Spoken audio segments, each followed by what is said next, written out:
actually want to start with Jennifer Basco. I want to go over to Jennifer Basco. Yeah, I see you waving to me. Hi, how are you? Hi, Matt. We're good. How are you? Good, and where are you guys tuning in from? Bensalem, Pennsylvania. Oh, Pennsylvania. Well, great. It's great to have you guys here.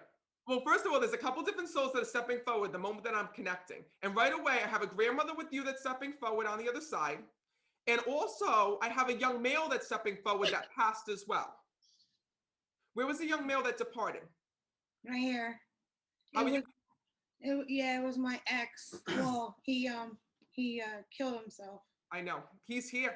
So let me start with the grandmother, and then let me go over to you, because this is what happens when you, so how are you connected? I'm marrying her brother next year. The reason why I ask you is that you have separate family members and you have separate people coming through. So there's a grandmother that's behind you, Jen, you're Jen, right? We're both Jen. Oh, well, you can't do that to me. I have a hard enough time speaking to the dead, never mind the living. All right, so know that this is the way that it works, is that Gen 1, your loved ones are on this side, and Gen 2, your loved ones are on this side. So they try to step forward and speak. And first of all, Jen, did you also lose your dad as well? Yes. Because he's also here. And your grandmother was pushing your father through to be able to speak and to be able to connect with you, because she's saying, don't worry, I have him. And all of a sudden, your grandmother stepped forward, his mom, with your dad, allowing you to know that he is here. And first of all, your dad says to me, listen, he goes, I never believed in this shit here in this world. Yeah. And my daughter said before she even got on, there's no way my father's going to come through, because he didn't believe in mediums. He didn't believe in the other side. But your father was in that house with you when you said that. So you're freaking out right now saying, how did Matt Fraser know that? How did he know that? Right? I wasn't there in the house with you. I'm in Rhode Island. You're in Pennsylvania, but your dad was there. And your father says to me that what he needs you to know, he says, is that I'm coming through for you. There was not many things that I believed in here in this world. He says, but the one thing that he wants you to know is that you taught your dad to believe in love here in this world, and that you showed your dad what true love really was like. He says, because my daughter loved me unconditionally. He says, but he's stepping forward right now because you need to be able to release the grief. He tells me that since the moment your dad died, it's so hard for you to function or to live life without him. And more importantly, you go back, he says, and you think about the moments that he died and about the fact that you feel like you didn't get to say goodbye to him here in this world. Oh my God. Your father says to me that you said goodbye to him after he had died. That Yes. You had a conversation with your dad. And more importantly, he tells me about letters. You wrote letters to him. Yes. So when you wrote those little messages and little letters, know that your dad has them, because he's saying to me, listen, he goes, she is a mess since my departure. He says, I don't want her to have to go through this. He says, you were so important to me here in this world. He says, even though there were times when I didn't show it, and your dad wants you to know that. He says, we had a very different relationship with one another. Your dad shows me that you loved one another, but your dad also shows me that you fought like cats and dogs here in this world. Yes.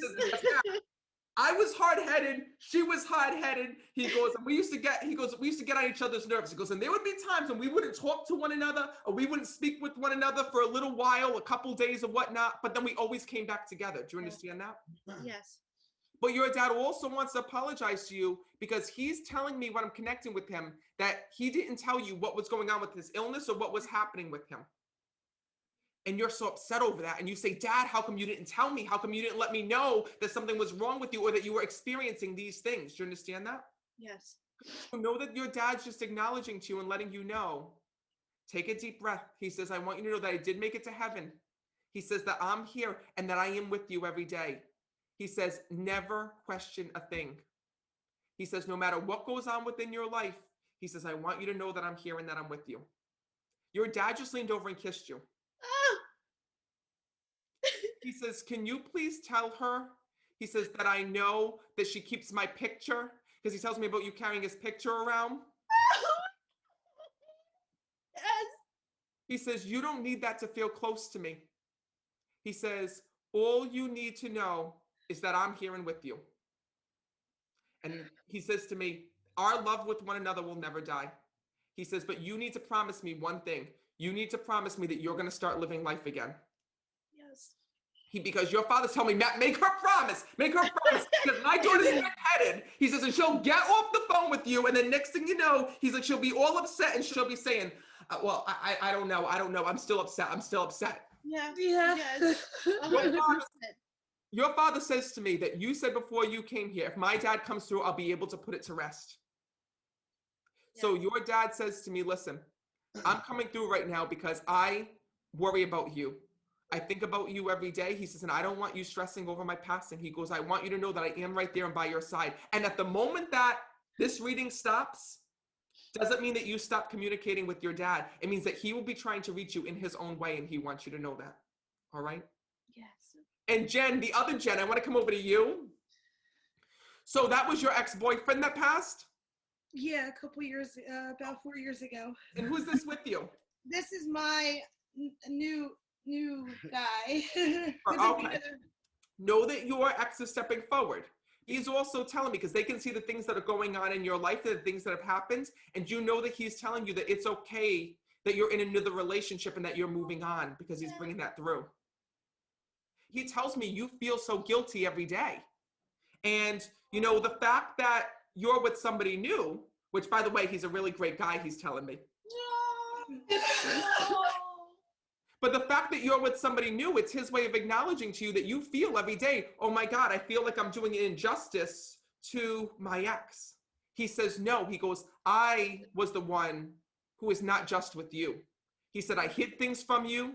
He says, I didn't talk about things with you. He says, and I didn't allow you to help me. Do you understand that? I tried to help so many times. I know you did. But he also tells me when I'm connecting with him that he had a lot of mental issues that he was battling here in this world. He talks about that he used to go through psychosis. There was issues with psychosis with him. Schizophrenia. Okay. So he says to me, listen, I've been there. He goes, you saw him many times tell you that he was going to take his life. He threatened about taking his life.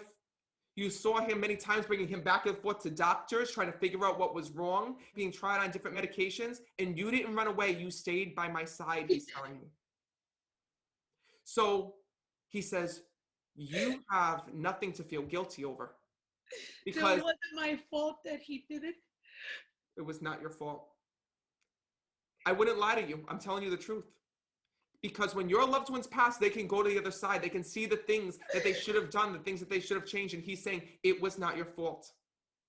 He says, I want you to know that I am okay. I want you to know that my soul is there and by your side. He says, so no matter what happens, he says, know that I'm there, know that I'm with you, and I am safe and at peace.